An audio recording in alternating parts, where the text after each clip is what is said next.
Okay, everybody, as I promised, we are going to do a couple problems together that are in the problems at the end of the chapter.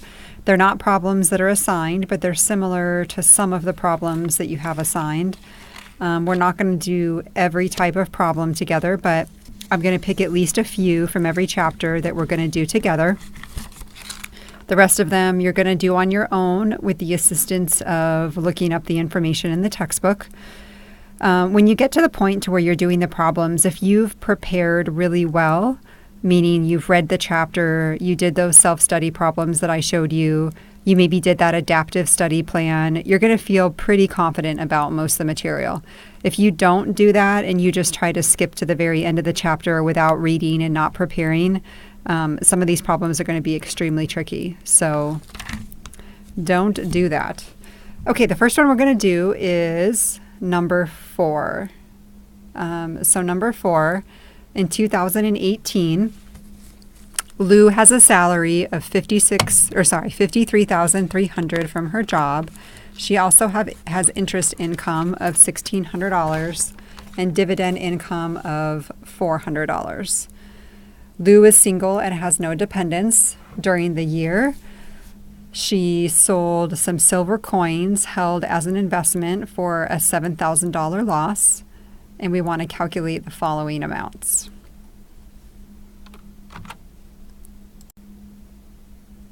Okay, so first we want to calculate Lou's adjusted gross income. So let's do that. Her adjusted gross income is going to be the $53,300 from her job, plus she has interest income. Interest is going to be taxable. As you read in your chapter, and you're going to read a lot more about this in further chapters, but especially in chapter 2, every source of income is taxable unless the tax code has a specific section saying that it's not taxable. So everything is income unless the IRS says that it's not income. Okay, so that interest income is taxable. That dividend income is taxable.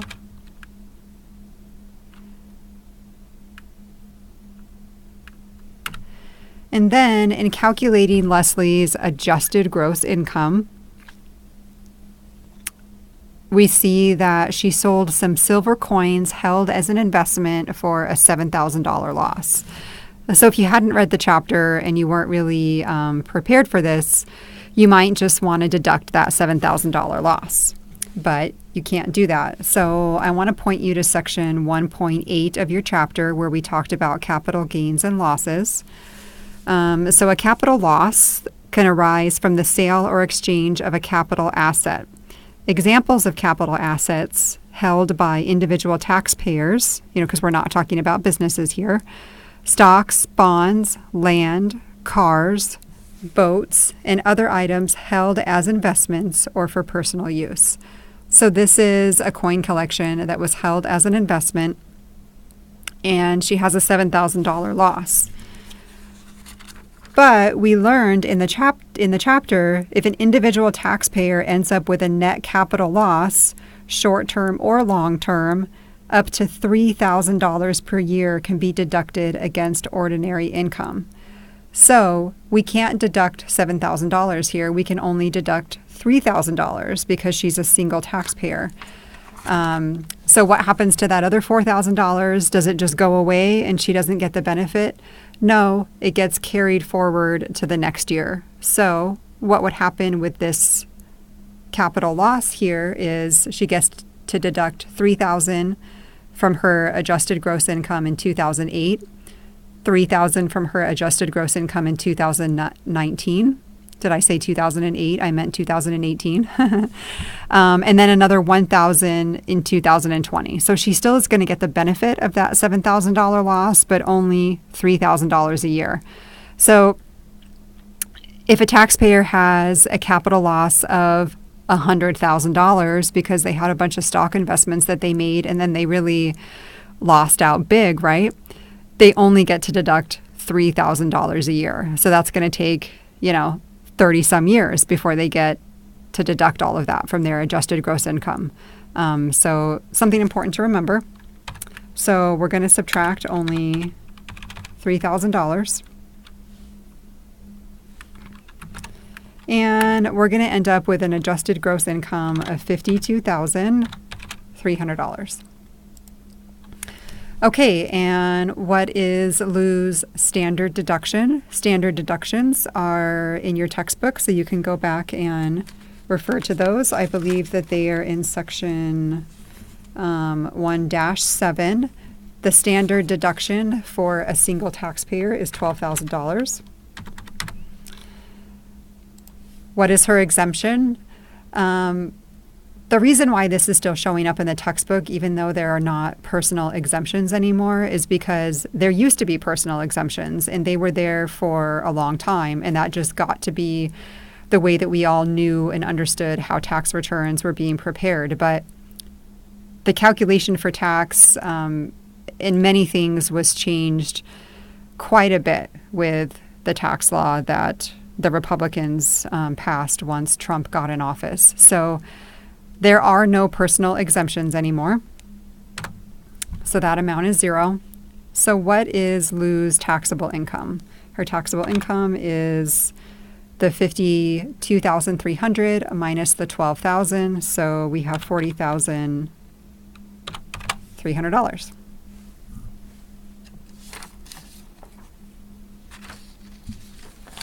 Okay, now on to number 6. This is another one that I wanted to do together. Number 6, Ulysses and Penelope are married and file separate tax returns. So really important to pay attention to details, like we have 2 married people that file separate tax returns. Because there's something really important we have to know when there's separate tax returns and one person itemizes. Penelope itemizes her deductions on her return. They tell us his adjusted gross income was $17,400. His itemized deductions were $2,250. Neither have any dependents, and we want to calculate his income tax liability, assuming the couple does not live in a community property state. So here we're not calculating taxable income, we're calculating income tax liability. So we're going to take it a step further. We're going to get taxable income, and then we're going to look up the amount of the tax and find out what the actual tax liability is. So the first thing that we need to do is calculate his we have his adjusted gross income. We don't need to calculate it. So his adjusted gross income is $17,400. So we need to calculate his taxable income. So we're going to take the $17,400. And here we don't get to use the standard deductions for a married person. If you look back in your textbook, you'll remember that whenever 2 married people are filing separately, if one of those people itemizes, the other person has to itemize. So he does not get to take a standard deduction of $12,000. He only gets to use his itemized deductions of $2,250. So his taxable income is $15,150, and we need to come up with his tax liability. So whenever you're doing a problem in Cengage where it asks you to come up with income tax liability, there's going to be a link in the problem that takes you right to the tax tables. I have them opened here. So we're going to look at these tax tables. We have taxable income of $15,150. And I know this is really small. Let me see if I can make this bigger. Why is it so small?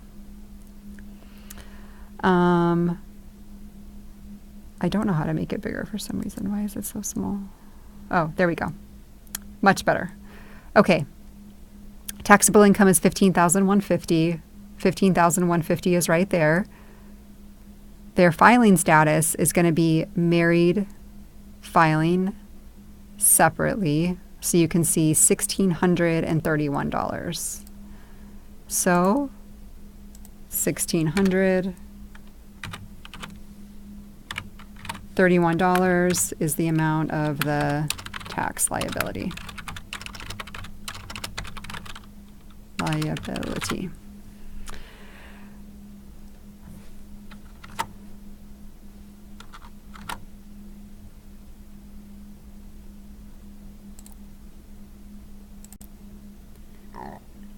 Okay, on to number 9. Jim, age 50, and Martha, age 49, are married with 3 dependent children. They're going to file a joint return, so we know our filing status is going to be married filing jointly. We get a bunch of information about their income, deductions from gross income, itemized deductions, and we want to calculate all the following amounts. So first, let's calculate their gross income. So the first piece of information they give us is income from their salaries. They also received $10,125 in taxable interest, $5,000 in royalties. Maybe they own a Subway or something. But if they did, it would be an amount much higher. Plus, we have $3,000 in other ordinary income. So Jim and Martha have gross income of $67,425. Adjusted gross income is the $67,425 minus, they told us in the problem that they have $3,200 in deductions for adjusted gross income. So I know here in Chapter 1, here we're real basic. We're just at the very beginning of the semester. We don't know what all these deductions from gross income are yet. So they're just giving us the amount, telling us a deduction. That's all we need to worry about right now. In later chapters, we're going to learn a lot more about all those different deductions, what they are, how they work. So we're keeping it simple, and until things get complicated, we're very happy that they're simple. Okay, so we have adjusted gross income. Now, here's where we need to decide, are we going to itemize deductions or are we going to take the standard deduction? So what you want to do there is look at the amount of their itemized deductions. They're $18,200, and then ask yourself, or look up in the book, because you probably don't have it memorized yet, and you don't need to memorize it because it's something that changes every year also. But after you've done enough problems, it's probably going to stick in your mind anyway. But the standard deduction for a married couple filing jointly is $24,000. That's more than the $18,200, so that's what we're going to want to do. Exemptions were repealed in 2018, so there are no exemptions. It used to be before we would have an exemption for both Jim and Martha, and then also for their 3 dependent children. That's gone. So our taxable income is the $64,425 minus $24,000. And that is $40,425. Now we want to come up with their income tax liability. And this is just a little note saying don't worry about alternative minimum tax. We haven't even talked about it yet. So if you happen to know a lot about tax and you're thinking something different, keep it simple. I'm going to my tax forms again. Taxable income of $40,425. 40,000. Where are we? 40,000. 425 would fit right in this section here. And we are married filing jointly, so $4,470 is the amount of our tax liability. Okay, so that wraps up the problems that I wanted to do together from Chapter 1. I anticipate that in future chapters, as things get more complex, we might do more problems together.